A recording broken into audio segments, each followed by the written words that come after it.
प्रणाम। कैसे आप सब लोग। मैं बताना चाहता हूँ कि छोटू चिंगारी जी के घर पता लगाने के लिए गए थे, जो कि उनके ऊपर एफआईआर दर्ज करवाया गया था। यादव कुल के एक संगठन है, किसी संगठन ने उसके संगठन के द्वारा करवाया गया था। तो यादव कुल लोग मतलब गए थे उनके घर औरंगाबाद, तो घर से फरार है। जी हाँ, उनके घर गए थे, घर से फरार है। आखिरकार पुलिस प्रशासन 24 घंटे का टाइम लिया था, तो लेकिन वो घर से फरार है। क्या कारण है जो घर से फरार है छोटू चिंगारी?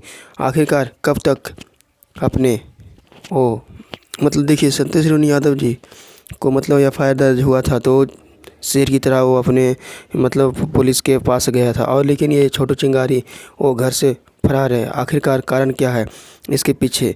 तो आप लोग वीडियो पर बने रहिए, हम आप लोग को लगातार बताते रहेंगे इसी तरह का वीडियो। तो आप लोग मेरे चैनल पर पहली बार आए हैं तो चैनल को सब्सक्राइब कीजिए। मिलते हैं नेक्स्ट वीडियो में। आप लोगों को क्या लगता है छोटू चिंगारी जी 24 घंटे के अंदर जेल के अंदर होंगे, कस्टडी के अंदर होंगे? तो आप लोगों को कैसा लगता है वीडियो के माध्यम से हमें कमेंट करके बताइए। चलिए मिलते हैं नेक्स्ट वीडियो में।